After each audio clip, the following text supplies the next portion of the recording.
Satu persatu badai kehidupan telah dilalui. Ruben berangkat umroh setelah mu'alaf dan begini cara Allah menyambutnya di Tanah Suci. Assalamualaikum, Alif. Setelah berjalan bersama luka, lalu datang hadiah yang bernama hidayah.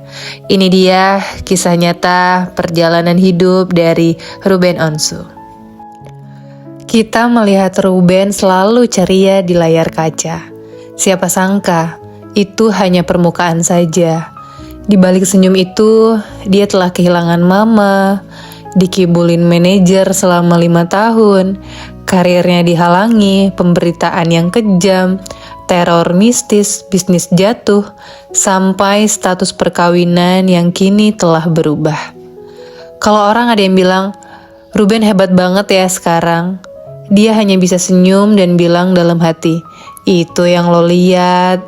Semuanya tidak mudah, tapi dia terus berdiri dan melanjutkan perjalanan dengan tertatih. Sesakit apa luka yang orang berikan, hatinya tetap saja berkata, selalu ada maaf buat lo, katanya sambil terus mengangguk dengan yakin. Sekitar 4 tahun lalu, Ruben berada di titik paling sulit. Namun, ada yang menarik. Orang yang justru selalu ada adalah seseorang yang berbeda keyakinan dengannya. Ada rasa nyaman yang aneh. Ada dorongan untuk bercerita dan berharap diberi petunjuk dia harus bagaimana. Setiap kali ada masalah, dia mencari orang yang sama, bahkan minta didoakan. Gue sering minta bantu, tapi Habib gak pernah sekalipun nanya kapan masuk Islam. Di situ gue malah jadi penasaran. Ya, hidayah itu selalu dekat. Kadang ia hanya menunggu kita untuk bertanya, lalu perlahan masuk ke dalam hati yang merindukan ketenangan. Juni tahun 2024, Ruben menghubungi Habib, bercerita tentang hidup yang rasanya sudah terlalu berat untuk ditanggung sendiri. Ternyata saat itu Habib sedang tepat di depan Ka'bah, duduk setelah sholat maghrib dan menunggu Isya di musim haji. Habib mengubah panggilan itu menjadi video call. Ka'bah terpampang di depannya, dia tak kuasa menahan tangis. Dia tahu, ini bukan telepon biasa. Ini adalah jawaban dari setiap tanya yang sering membuatnya gelisah.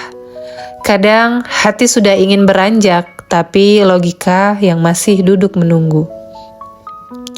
Ramadan 2025, dia datang ke rumah Habib. Bib, ajarkan saya Islam. Habib terkejut dan langsung menjelaskan dengan tenang. Ruben antusias mendengarkannya. Bib, saya masuk Islam. Saya mau masuk Islam, katanya. Habib makin kaget dan meminta Ruben meyakinkan dengan sungguh-sungguh. Karena begitu mengucap syahadat, ada kewajiban yang langsung melekat, apalagi saat itu adalah bulan puasa. Apakah dia sudah siap sholat 5 kali sehari dan berpuasa? Ruben pun pulang, kembali merenung dan menguatkan hati. 2 hari kemudian dia kembali, saya sudah yakin. Habib masih ingin dia memantapkan hati lagi. Seminggu berlalu, dia datang lagi dengan tatapan yang kokoh. Saya siap bersyahadat. Labaik Allahumma labaik, labaik la syarika laka labaik, innal hamda wa nimata lakawal mulk la syarika lak. 4 bulan setelah bersyahadat, Ruben menunaikan umroh pertamanya, bahkan mengajak 17 karyawannya. Gue datang untuk Allah, jadi biarkan gue mengikuti apa yang Allah mau, katanya.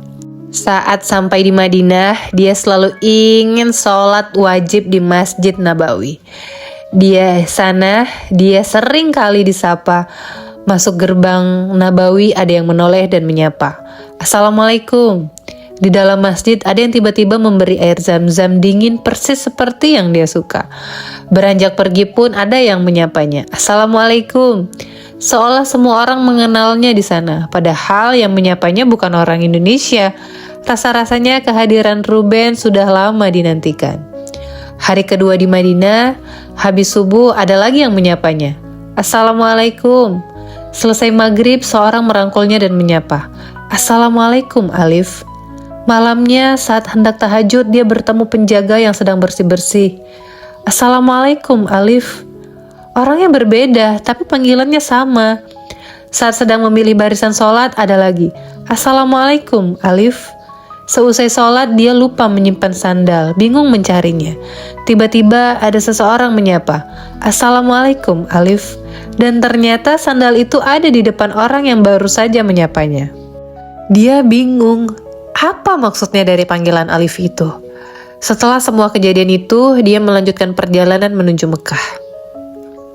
Sampai di Mekah, Ruben mendapatkan kesempatan mencium Hajar Aswad sebanyak 3 kali.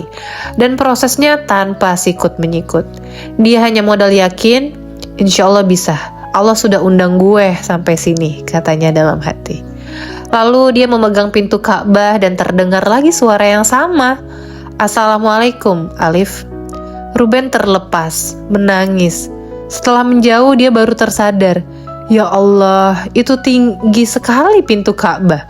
Bagaimana bisa tangan ini meraihnya? Hari terakhir di Mekah, dia berdoa ingin selalu sholat di depan pintu Ka'bah.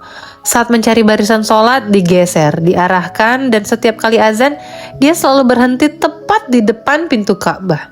Sampai sholat Jumat terakhir pun begitu. Dia hanya bisa bersyukur. Alhamdulillah ya Allah, semuanya mulus sekali. Di depan Ka'bah dia hanya meminta ketenangan. Sejak itu dia juga belajar menjaga diri. Sekarang gue fokus pada hal-hal yang gak nyakitin diri gue lagi. Cukup sudah, gue ngorbanin diri sendiri dan terus mikirin orang lain. Dalam pekerjaan pun dia mulai tegas. Kalau sampai ganggu ibadah, gue gak ambil, katanya dengan yakin. Misalnya, bisa sholat maghrib nggak? Kalau nggak bisa dan lo nggak kasih gue sholat, ya gue nggak deh. Lo sama gue bisa selesai di sini, tapi lo nggak tanggung jawab sama akhirat gue kan? Akhirat gue yang tanggung sendiri, katanya. Perihal rezeki, dia sudah yakin dengan cara Allah yang pasti lebih indah. Ketika Allah sudah menjadi tujuan, maka yang tak baik bagi kita akan pergi dengan sendirinya. Setelah merasakan ketenangan dalam sholat, Ruben belajar menjaga wudhu setiap waktu. Karena kita nggak pernah tahu kapan Allah memanggil kita pulang. Semoga saat itu tiba gue dalam keadaan suci. Begitu harapan Ruben. Ya, hidayah tidak selalu datang bersama cahaya. Kadang ia hadir melalui luka yang menganga. Tapi percayalah, ketenangan bukan dari hidup yang mudah, melainkan dari hati yang terus mendekat kepada Allah. Apapun ujian yang sedang kita hadapi sekarang, insya Allah mudah-mudahan itu menjadi jalan kita untuk makin dekat dengan Allah.